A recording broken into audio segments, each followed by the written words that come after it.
Olá, eu sou a Ana e hoje vou falar sobre o livro do Desaparecimento dos Rituais de Byung-Chul Han, um filósofo sul-coreano. Este é o livro, é uma edição da é uma edição da Relógio d'Água de 2020. O livro foi originalmente publicado na Alemanha em 2019, portanto é um livro bastante recente. Aqui, nesta badana, temos uma fotografia de Byung-Chul Han, está aqui. Eu vou ler a nota biográfica, é muito pequenina. Byung-Chul Han nasceu em Seul em 1959, onde estudou metalurgia. No final dos anos 80, deslocou-se para a Alemanha, apesar de desconhecer a língua do país. Estudou filosofia na Universidade de Friburgo e literatura alemã e teologia na Universidade de Munique. Em 1994, doutorou-se naquela universidade com uma tese sobre Martin Heidegger. Atualmente ensina filosofia na Universidade das Artes de Berlim, depois de ter ensinado filosofia e teoria dos meios de comunicação na Escola Superior de Desenho de Karlsruhe, onde teve como colega Peter Sloterdijk, com quem manteve algumas polémicas. Pronto, eu disse estes nomes todos mal. A Relógio d'Água tem vários livros deste autor editados, porque eu, como gostei muito deste, spoiler alert, eu começo sempre por spoiler tudo. Eu dificilmente vou falar aqui de livros de que não gosto, nada. E já estou aqui a pensar em comprar mais um ou outro. E eles realmente têm muitos livros dele, aliás, mesmo aqui no final do livro, tem obras do autor nesta coleção, e tem aqui assim uma listazinha ainda extensa. Já agora, só a título de curiosidade, a imagem da capa é de um quadro de Giorgio de Chirico e o quadro é de 1913. Giorgio de Chirico foi um pintor italiano e eu acho que eu não conheço muito a obra dele, mas eu acho que ele anda muito no reino do surrealismo, não só, mas também. E este quadro chama-se Ariadne. Ariadne, para quem não sabe, foi uma personagem da mitologia grega. Penso que sim, acho que era da grega. E então existem várias versões para a história dela, portanto ela ajudou Teseu a derrotar o Minotauro e depois eles tiveram assim uma paixão à primeira vista e fugiram os dois juntos e param em Naxos, nessa viagem que estão a fazer de fuga, e ela adormece em Naxos e Teseu pisga-se, começa a andar. Portanto, esta é uma das versões. E depois ela é descoberta por Dionísio e outro grande amor, pronto. E então, ela neste momento está adormecida aqui em Naxos. Aqui vêm-se as velas de um navio, que se calhar representa o Teseu a ir-se embora, a dar de frosques. E aqui um comboio, que é muito anacrónico, não é? Porque, como sabemos, na Grécia Clássica não existiam comboios. Portanto, eu não sei porque é que escolheram esta obra, então, e se calhar até não foi por nenhuma razão em especial, mas custa-me a crer que não tenha sido por nenhuma razão em especial. Então a minha interpretação é que, ou aqui está-se a representar, Ariadne representa-nos a nós, que estamos adormecidos ao que se passa à nossa volta, ou então que estamos à espera que alguém venha para nos salvar. Não sei. Não faço ideia, mas gosto mais da ideia que eles pretendem representar, que nós somos Ariadne adormecidos para o resto do mundo. Porque esta ideia da mulher que está à espera já chega disso, por favor. Já chega dessa narrativa. Onde é que eu ouvi falar deste filósofo Byung-Chul Han? Há um programa que passa na Antena 2, que é uma rádio portuguesa, pertence à RTP, penso eu, sim. E eles têm também a versão em podcast que se chama A Ronda da Noite. Isto porque eu ouço sobretudo esses programas de rádio em podcast, portanto em qualquer plataforma. Então é isso, o programa chama-se A Ronda da Noite, é apresentado por Luís Caetano. Eu gosto muito de o ouvir e acho que tem uma voz muito agradável. Depois também gosto das coisas que diz e das pessoas que entrevista e a forma como são conduzidas as entrevistas. É tudo muito calmo, muito com tempo. Não tem às vezes aquele teor provocador que tem as entrevistas, que eu acho que existe lugar para tudo, claro, mas pessoalmente eu prefiro uma coisa um bocadinho mais tranquila. E eu penso que o programa é sobretudo sobre literatura. Pode ser a poesia. Aliás, ele tem um segmento específico sobre a poesia em que fala com uma outra autora também e investigadora, se não me engano. Só que eu não quero enganar. Como é que ela se chama? Tenho a ideia que é Ana Amaral, qualquer coisa, mas calma, não é sobre isso que estamos aqui a falar. Eu perco-me sempre, é a terceira vez que eu estou a gravar este vídeo com 2 ou 3 dias de intervalo entre cada gravação, porque eu perco-me sempre tanto e acho que fica um vídeo depois muito longo. Então, mas é por causa disto, é porque eu perco-me com estas minudências. E então é isso, falam sobre poesia, mas também, sei lá, sobre ensaios, neste caso ensaios filosóficos, prosa, etc. Eu acho que é sobretudo sobre literatura, mas eu penso que também falam sobre música de vez em quando, não sei se estou enganada. E então, num desses programas que eu estava a ouvir, confesso que estava um pouco distraída. Eu estava a fazer outra coisa ao mesmo tempo que estava a ouvir o podcast. Eles falam sobre este filósofo, portanto, foi lá um editor da Relógio d'Água falar sobre os vários livros que editaram e a dada altura diz este nome do desaparecimento dos rituais, ou este título, que me deixou muito interessada. Portanto, deu para perceber que era um filósofo que falava muito sobre a realidade agora, sobre aquilo que nós estamos a passar no momento e sobre as suas reflexões acerca de variadas questões. Ele também falou lá da sociedade do cansaço. E eu não sei porquê, quer dizer, eu sei porquê. A dada altura ele começa a dizer, porque é um livro mais pessoal, que tem imagens do jardim e tal, e eu fiz a associação que essas imagens estavam aqui. E eu pensei, se calhar tem alguma relação com o tema, não sei. Mas eu sei que quando recebi o livro, eu mandei vir este, mas também mandei vir este, que é A Salvação do Belo, ainda não li. Pronto, é o que eu quero ler a seguir do autor. E eu fiquei com a ideia que este, do desaparecimento dos rituais, viria com imagens. Então o livro chega, eu começo a folhear e eu, não tem imagens nenhumas. E depois é que percebi, eu fiz confusão, claro, porque não estava 100% atenta. Esse livro é um livro que penso que terá saído a seguir a este, mas também não tenho a certeza. Mas também é de 2020, que é Louvor da Terra, uma viagem ao jardim. Acho que é um livro que não é tanto um ensaio filosófico, é mais uma visão mais pessoal acerca do filósofo, mais quase diarístico, acho eu, não sei. Mas, de qualquer forma, não me arrependo nada, gostei muito de ler este livro, mas fiquei curiosa com esse tal livro que é assim um bocadinho mais pessoal, pronto, porque sou um bocadinho coscovilheira. Então ouvi falar do filósofo no programa.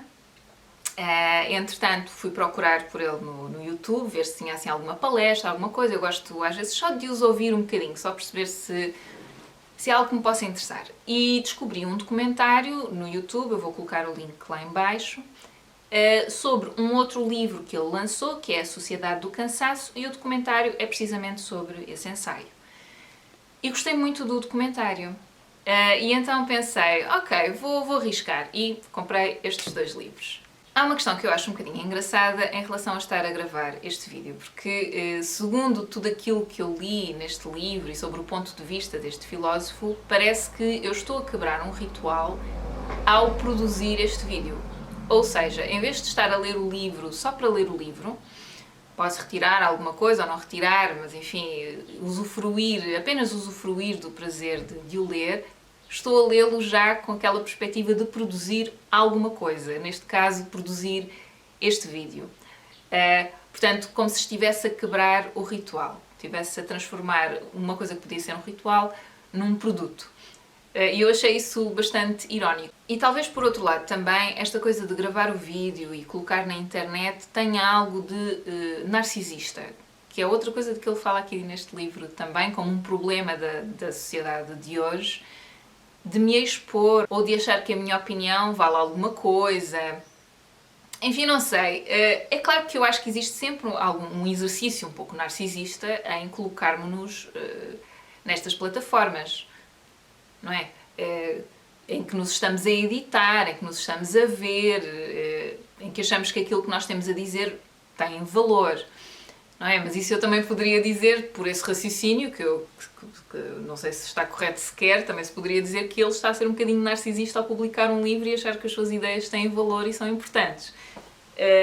Enfim, mas ocorreram estes pensamentos todos quando estava a preparar o vídeo e a escrever os apontamentos. Eu senti que este tinha que preparar assim um bocadinho mais afincadamente.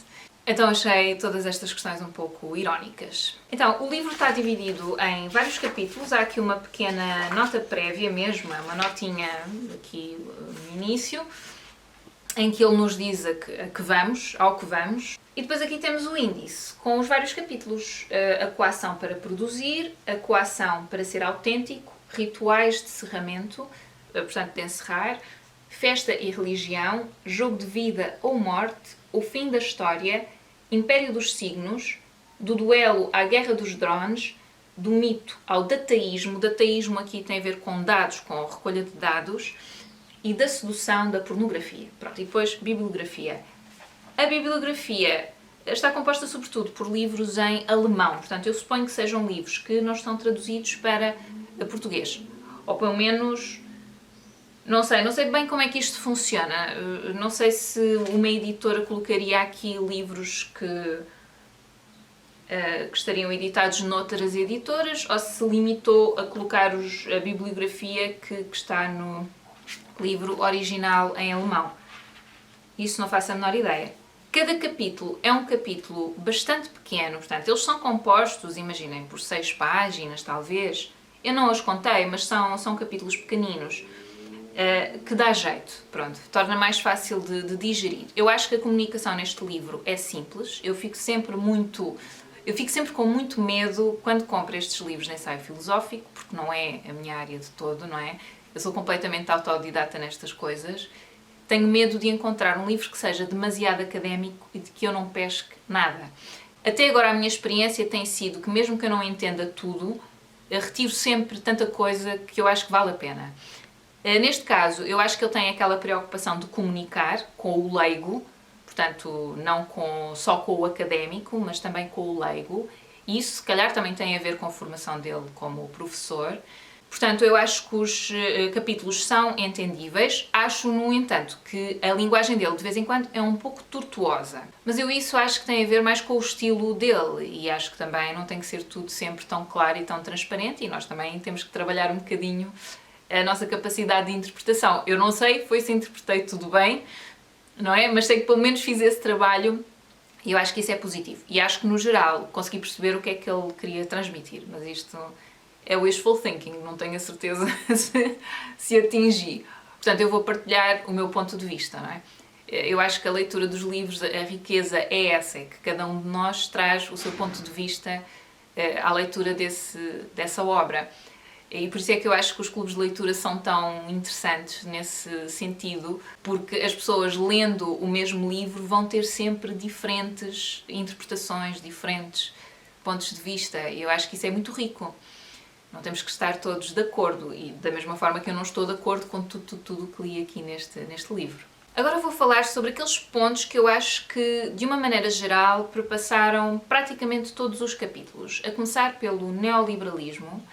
Eu aqui tive que ir pesquisar o que é o neoliberalismo, porque eu de vez em quando ouço falar sobre isso, tenho uma ideia muito genérica, mas não tenho uma ideia um bocadinho mais, ou não tinha uma ideia um bocadinho mais formada acerca desta doutrina económica. Pronto, fiquei a saber que é uma doutrina económica.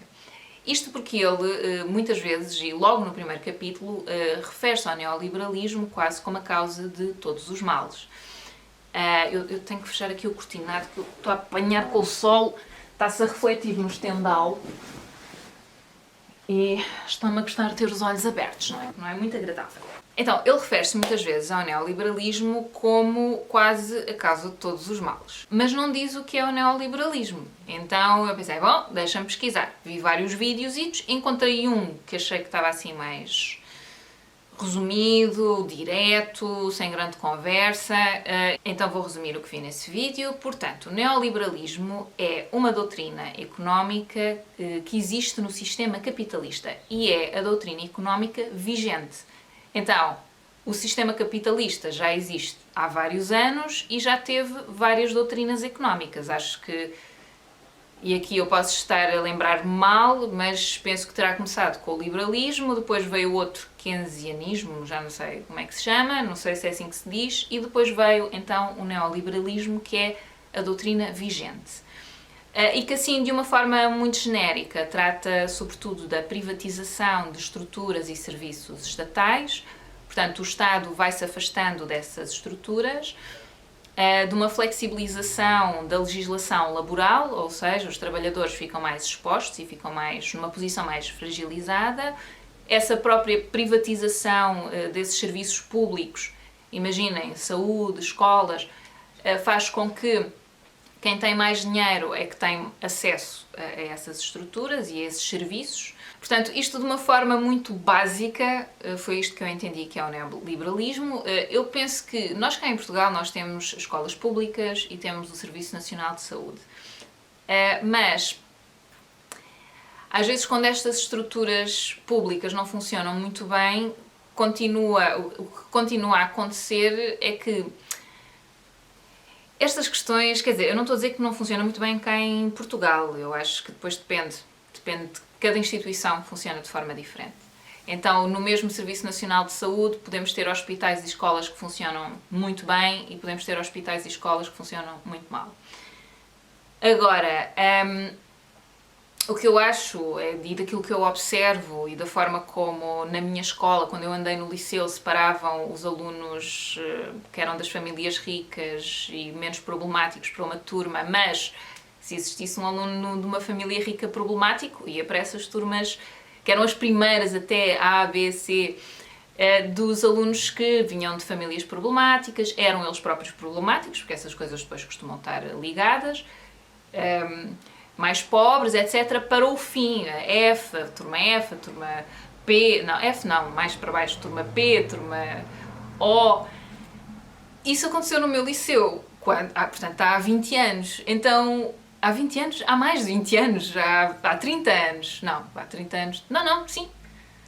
25, 30 anos, exatamente, apanhou o meu liceu todo. E então, eu acho que... mesmo, e eu só andei em escolas públicas, não andei só em escolas públicas, mas esta em que eu estou a falar em particular era pública. E também já tive contacto com outras escolas em que se faz isso, em que até se criam turmas em que se reúnem os alunos que têm problemas de várias idades. Isso para mim é chocante. E eu percebo que isso não é culpa dos professores, é culpa de um sistema que funciona pessimamente mal.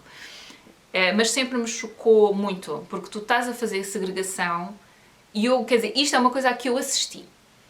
Portanto, ninguém me disse. Estás logo a fazer uma separação quando eles são muito novos. Estás logo a dizer, vocês são fracos, vocês não se encaixam, não se encaixam no modelo que nós queremos, que são os meninos bem, ricos, que não têm culpa nenhuma, ok?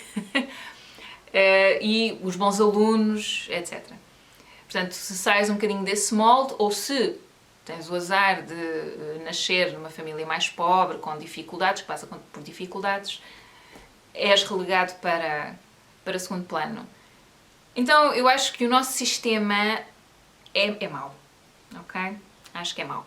Acho que não é tão igualitário e tão livre como alguns, e de mérito, como alguns pretendem fazer pensar. Acho que está tudo já muito viciado. É a minha perspectiva. E com isto quero continuar, não é? Porque já me perdi um bocadinho. Então ele fala muito aqui do neoliberalismo, como sendo assim a fonte de todos os males que assolam a nossa sociedade. Portanto, ele aqui neste livro, ele fala daqueles rituais que nós estamos a deixar de ter, colocando a ênfase na produção. Portanto, como o ritual não produz, seja que ritual for, seja o ritual de ler um livro, seja o ritual de ir passear e olhar para a paisagem, portanto, versus, seja o ritual de uma festa religiosa, por exemplo, ele fala sobre isso aqui também no capítulo Festa e Religiões. Portanto, colocar em contraponto com isso a ideia de produção, de estar sempre a produzir. Mas ele depois também fala de ritual, por exemplo, nos gestos de cortesia, nos gestos de boa educação, que agora são... que ele diz que agora são muito desvalorizados e muitas vezes até ridicularizados, como algo que não produz nada, que só existe a poluir, para poluir, pronto. E eu devo dizer que nessas coisas depois eu acabo por simpatizar com este ponto de vista dele. Ele é um bocado negativo, no geral, no livro, e parece-me até um pouco pessimista, e algumas das ideias que ele lança aqui poderão ser consideradas controversas ou polémicas. Ele fala sobre o suicídio também, e também sobre uma ideia que também passa muito no livro, que é associar o narcisismo, que ele acha que está completamente instituído na nossa sociedade, com a depressão, associá-lo à depressão. Eu não acho que ele esteja a dizer, ou pelo menos eu não interpretei assim, que a depressão surge porque tu és narcisista. Eu acho é que ele diz que alguns tipos de depressão surgem porque nós somos muito narcisistas, porque pensamos muito no eu e na relação dos outros comigo e como é que eu me sinto e o que é que eu penso. Portanto, é uma coisa muito focada no meu ego. E então aí foi assim que eu percebi. Portanto, não acho que ele tenha dito que todas as depressões vêm daí, porque isso eu sei que não é?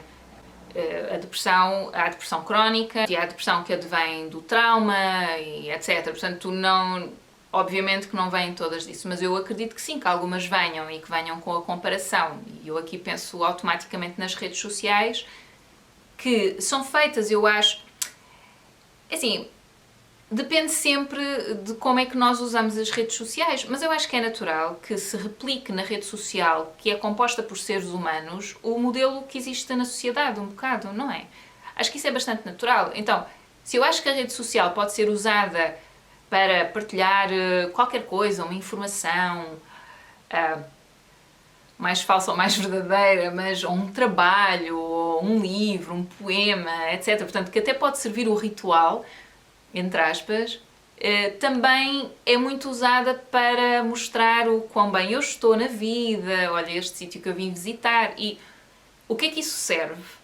Eu penso muitas vezes nisso, às vezes quando me apetece, porque eu às vezes também quero partilhar, mas porquê é que eu estou a partilhar? Porquê é que eu estou a dizer às pessoas, olha, estou neste sítio com piscina? O que é que isso comunica? Então, normalmente opto por não o fazer, porque parece-me uma coisa muito vazia.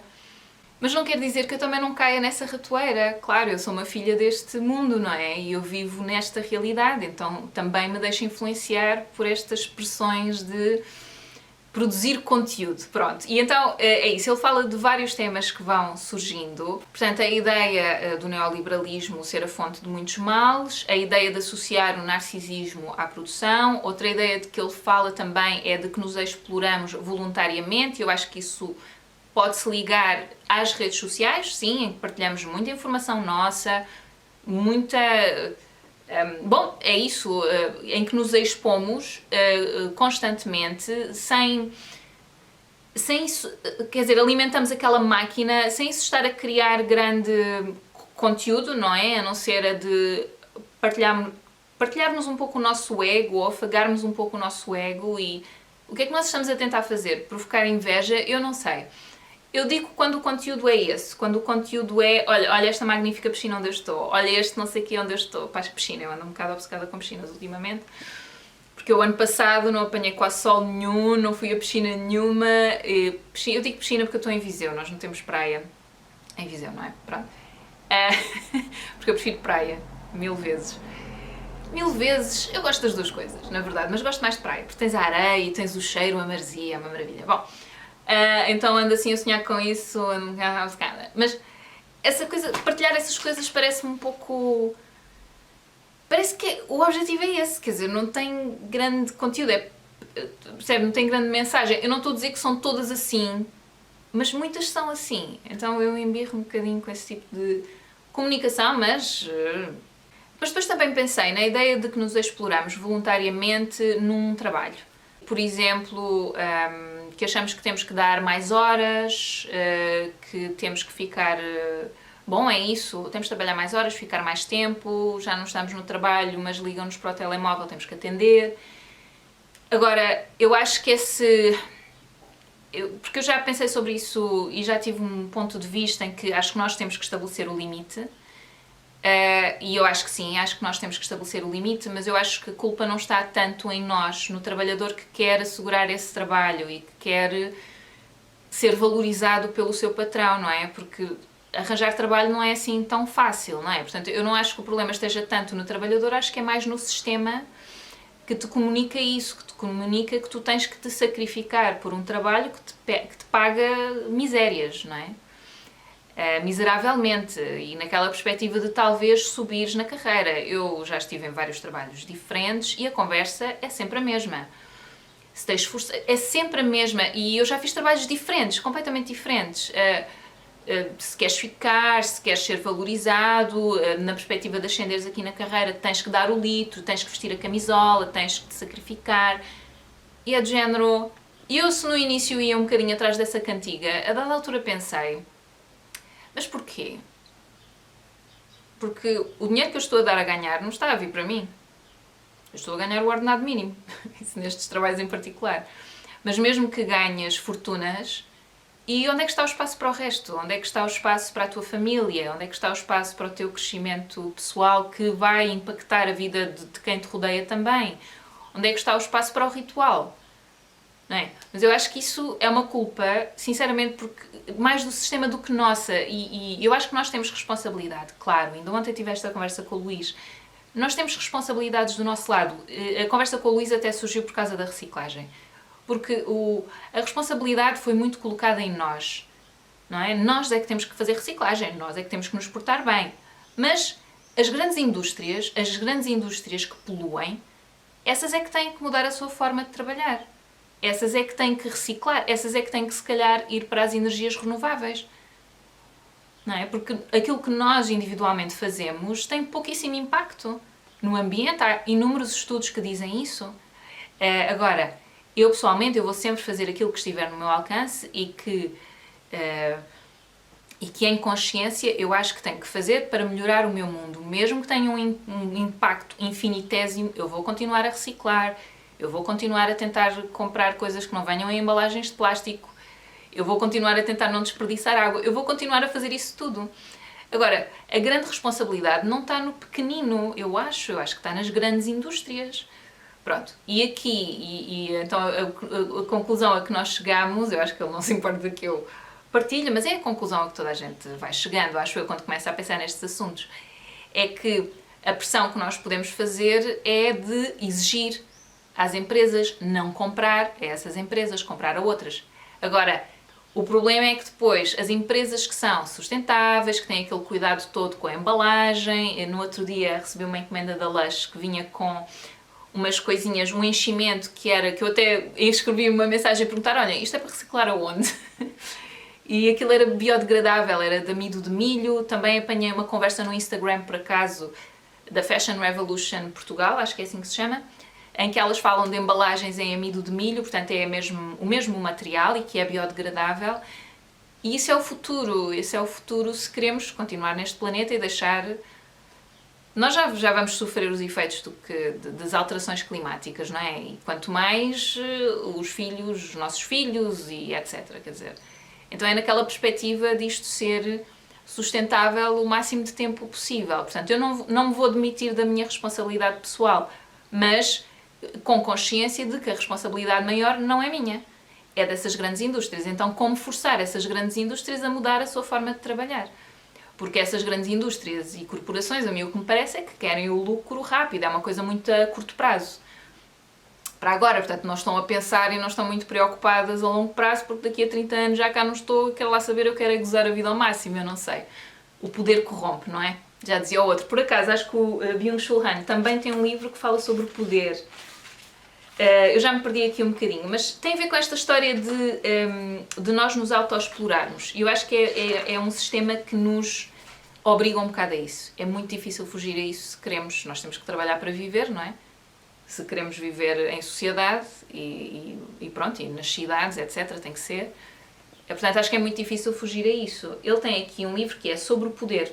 Chama-se isso também, editado pela Relógio d'Água, juntamente com aquele outro mais diarístico, não sei se não irei comprar. Não sei, ele tem imensos livros que me interessam. E depois, como eu tenho uma escrita acessível, eu fiquei super interessada, mas tenho que ter calma, ainda não comprei mais nenhum. Portanto, vamos respirar fundo. Avançando.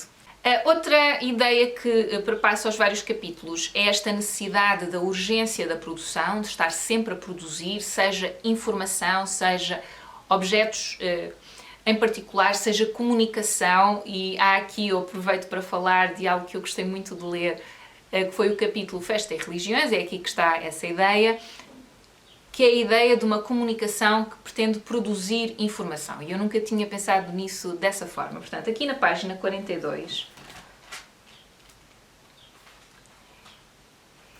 eu sublinhei aqui várias passagens, mas elas estão separadas por várias linhas. Portanto, eu sublinhei: o silêncio faz escutar, a pressão atual para comunicar leva a que não possamos fechar os olhos ou a boca. Portanto, eu aqui interpretei os olhos do telemóvel, da televisão, do ecrã de computador, ou a boca, não é? De estar sempre a dizer qualquer coisa, ter que encher o silêncio.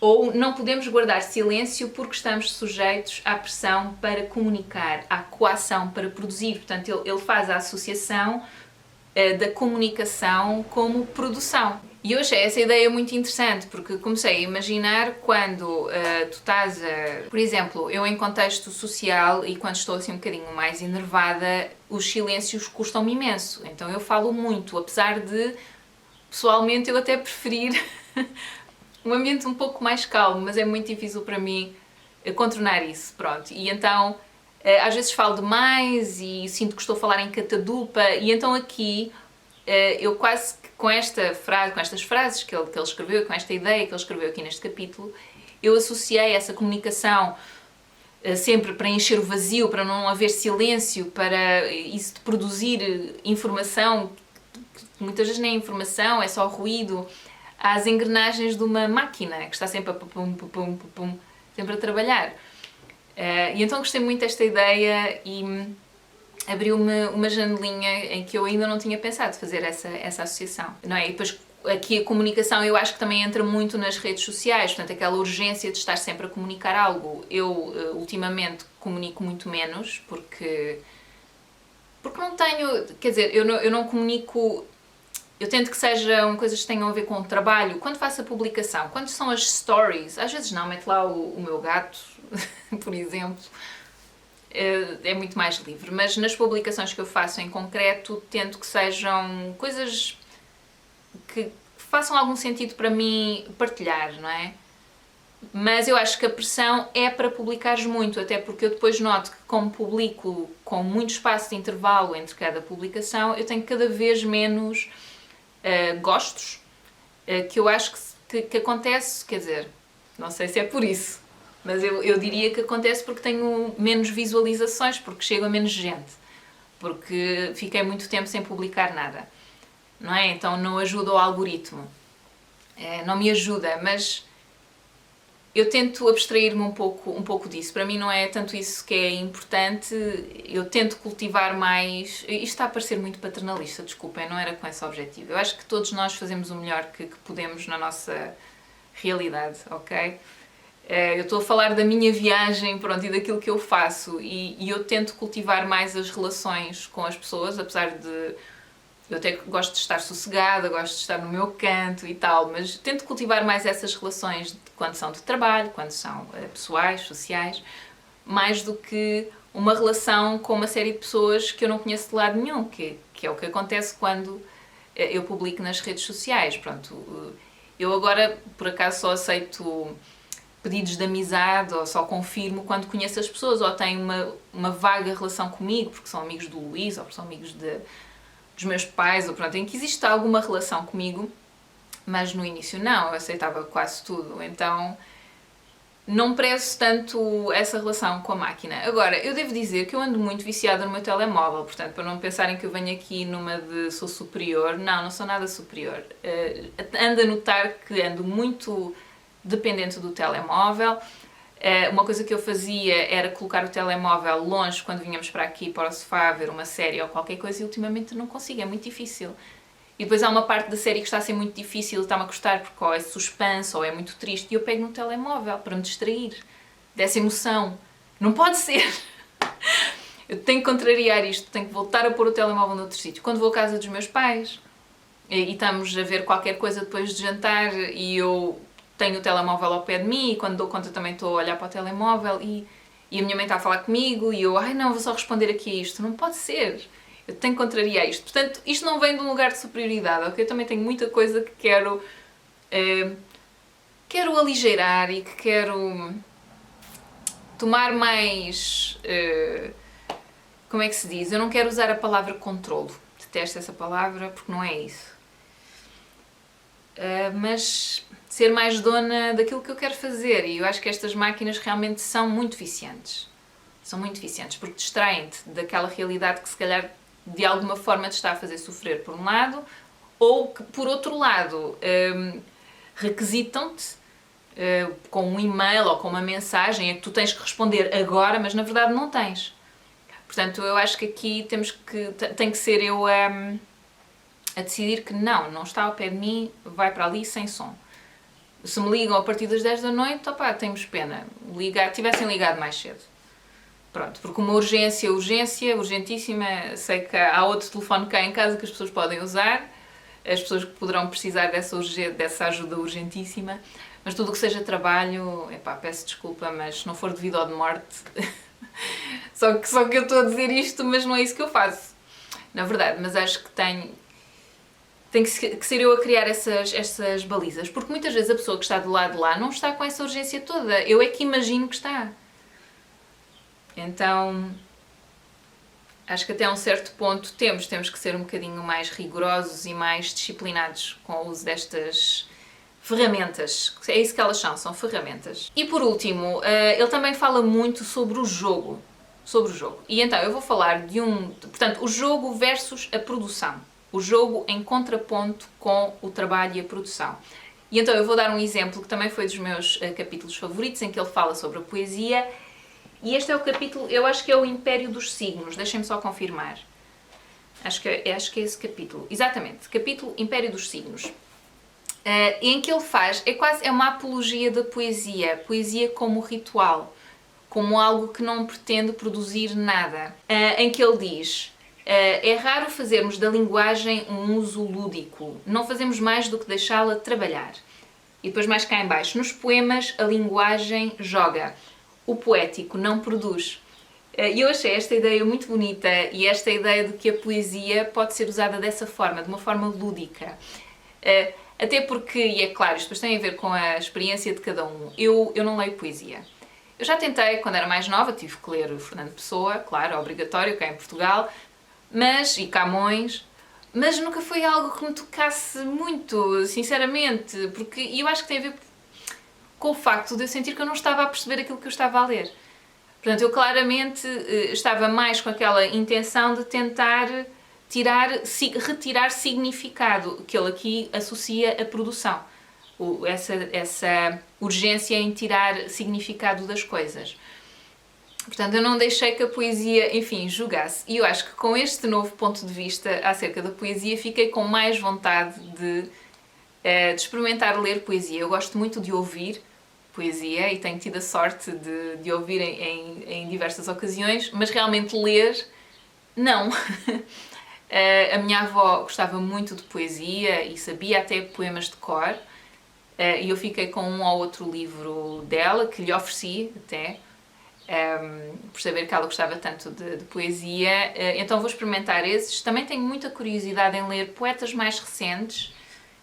Eu sei que há uma poetisa que é a Adília Lopes, de que já me falaram muito bem, tenho muita curiosidade em lê-la também, mas por agora não quero gastar dinheiro nisso. Ana, tem calma, sempre a arranjar pretextos para comprar livros. Mas já agora, se conhecerem outros poetas, se gostarem de poesia, já agora sugiram, a Sofia de Melbrenner, claro, Anderson, obviamente, mas se conhecerem outros até mais recentes, partilhem. E já agora, vocês sabem porque isto já me aconteceu, dito por mulheres, só que depois, quer dizer, aconteceu uma vez, mas não foi a única vez que eu ouvi isto, mas uma vez à minha frente, estávamos a falar sobre uma poetisa, e essa senhora diz assim muito, não é poetisa, é poeta que se diz, que eu até fiquei com medo de lhe perguntar porquê. Mas já perguntei também a um amigo nosso porque é que ele acha que isso acontece, porque é que é proibido dizer o feminino da palavra poeta, que é o masculino. Será que o feminino desvaloriza? Porque se o que nos estão a tentar dizer é que o feminino do poeta, poetisa, desvaloriza, isso é uma coisa muito pouco feminista. Então, mas se calhar existe outra razão cultural ou social que eu desconheço. Se souberem, digam-me, porque eu sei que realmente há mulheres poetisas, eu costumo dizer poetisa. É claro que se estivesse à minha frente, se soubesse que ela preferia que a chamassem de poeta, eu chamaria poeta. Mas para mim mesmo é uma poetisa. E eu sei que há mulheres poetisas que preferem que sejam, que se lhes refiram como poetas. E eu ainda não percebi porquê. Porque eu acho que tem que existir uma valorização do feminino, não ao contrário. Não é? Não persistir nesta valorização do que é masculino. Só que eu não sei se estou a pensar mal. Isto se calhar é uma forma de ver muito redutora. Por isso, se souberem, partilhem, por favor. Mas pronto, acaba aqui então a minha apreciação do livro. Eu gostei muito de o ler e nem falei de tudo aquilo que me suscitou, porque acho que este vídeo ainda ia ficar mais longo e provavelmente um bocado chato, mas eu gostei muito, muito de o ler. E fiquei curiosa por ler este que tem aqui, A Salvação do Belo, que é para ler a seguir, e outros. E depois tem assim este tamanho muito maneirinho, e os capítulos são pequenos, então é fácil ler um capítulo por dia, enfim. Mas se tiverem a oportunidade de ler, digam-me o que é que acharam. Se conhecerem outras obras deste filósofo ou até de outro também, partilhem, desde que seja uma prosa não demasiado fechada ou demasiado académica, porque aí eu não consigo entrar e é um bocado chato. Mas posso experimentar, eu não digo que não é esse desafio. Mas pronto, espero que tenham gostado desta apreciação, espero que vocês estejam todos bem. Eu não consegui publicar a semana passada porque tive que trabalhar no fim de semana, mas pronto, é isso. Quando eu não consigo é por causa disso, é porque estou com muito trabalho e calha ao fim de semana. Mas espero que estejam todos bem e espero que tenham gostado. E até à próxima. Tchau, tchau.